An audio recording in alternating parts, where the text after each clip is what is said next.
Hey there, welcome to Old Man Runner. In today's video, I'm going to review the Hoka One One Mach 4. First, I'm going to go on a short run around Dublin in them. Then I'm going to put them on the turntable and review their specifications. Then I'm going to review them. And finally, I'm going to see if I can recommend them. I bought the Mach 4, to compare with the Hoka One One Carbon X2. This has got a carbon plate in it, as the name implies, and I'm simply going to try and find out if this is the non-carbon X2, or maybe something else entirely. When I got the shoe, I wondered where to go running in it, and I decided that due to its nature, I'd look for a smooth pavement. So I went to the Mesian Plaza, formerly the Bank of Ireland headquarters here in Dublin. Looks like a little bit of Chicago, only shorter. It's designed by Scott Talon Walker, the architects, in the Mesian tradition, I suppose, hence the new name of Mesian Plaza. Let's go for a run. See how we get on.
I hope you enjoyed the run around the Mesian Plaza.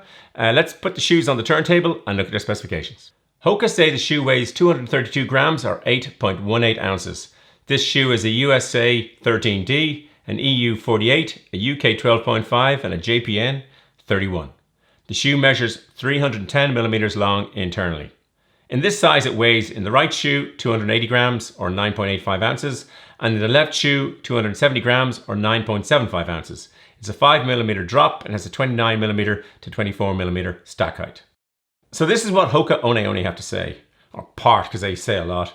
Built on themes inspired by the Rocket X and Carbon X, designed for logging long miles, this everyday trainer delivers a lively ride and energetic underfoot feel that is unquestionably Hoka. Softer and bouncier than the previous iteration, the Mach 4 employs a harmonious blend of foams, merging an incredibly soft, lightweight foam on top with rubberized foam directly beneath. This up-tempo shoe has been created with a new pull tab, revamped upper made from heat-pressed TPU embroidered yarns, and a refined collar shape that alleviates pressure on the Achilles. Light, fast, and unquestionably responsive, the Mach 4 delivers a daily dose of speed. Well, let's review the shoe and see if that's true.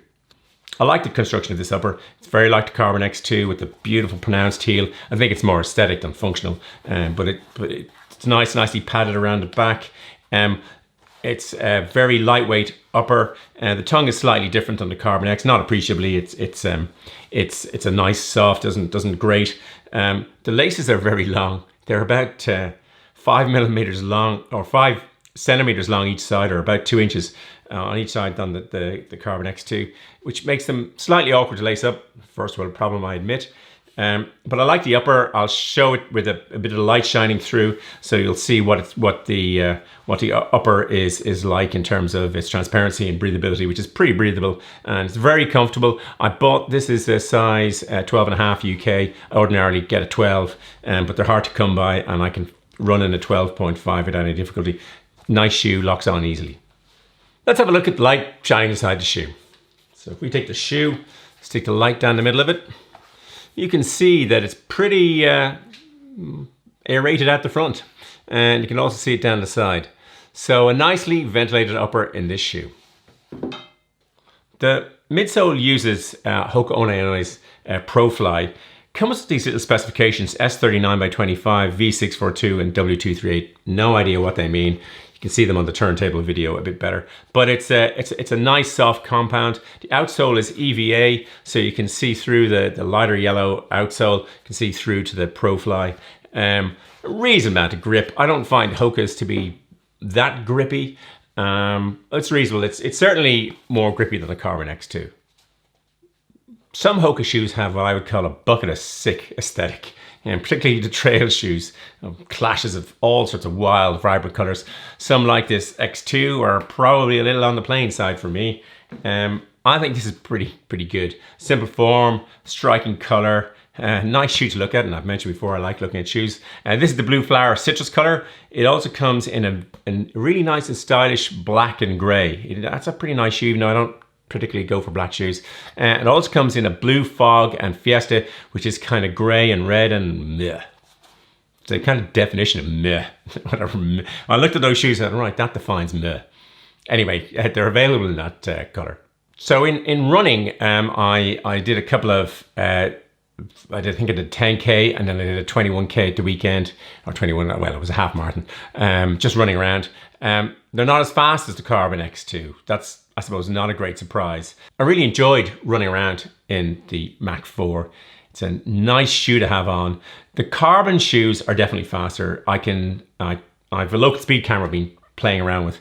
I can get to 22 kilometers an hour in the Hoka Carbon X2 and the Carbon X-SPE. I can get to 21 kilometers an hour in the Mach 4. Not exactly an exact science. I know you need to do a lot more testing that, but you can feel that it's not quite as fast, nor is it supposed to be, as the Carbon X2.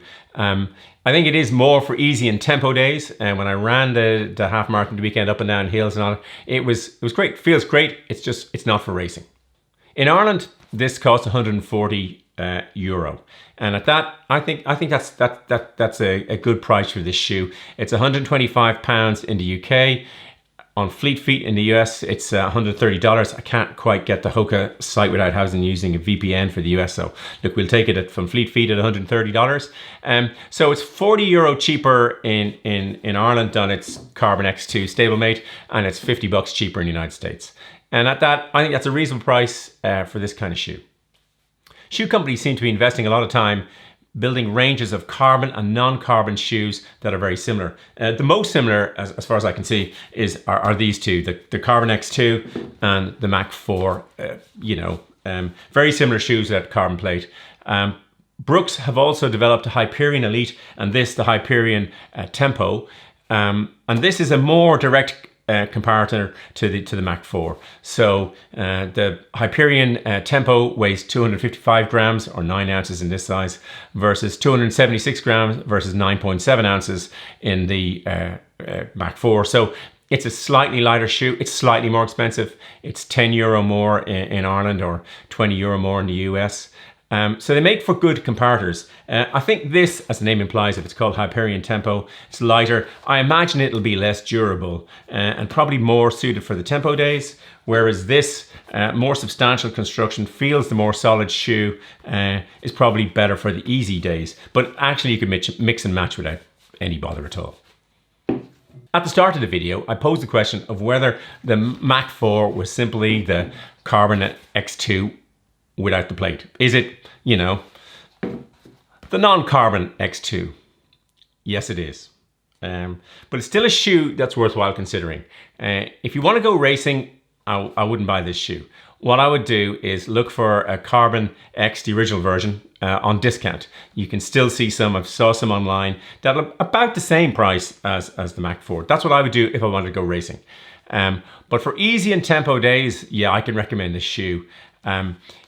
I ran around, as I said, the marathon the weekend, or half marathon, over hills and around. It was a very, very, very easy, comfortable shoe to run in. It's selling very fast. There's only 9 left on the EU site that I could find today, and only 1 on the UK in a size 13.5 in that meh color, or meh, whatever. Anyway, that gray and red, and it's just like, I don't know. I've said this before. I like looking at shoes and they do something for me before I put them on. That one wouldn't. But in this color, yeah, I like this shoe. Hoka say it's designed for logging long miles. And it is. It's great at that. I mean, they say a lot of stuff. Why not just keep it simple? But this is a great shoe for logging long miles. I hope you enjoyed this video and found it useful. If you did, it'd be great if you hit the like button. As always, I'll put lots of links in the descriptions, and if you have any questions, pop them in the comments and I'll do my best to answer them. There'll be a big blue button for subscribing there and some associated videos there. Thanks for watching. Until the next video, just keep running along.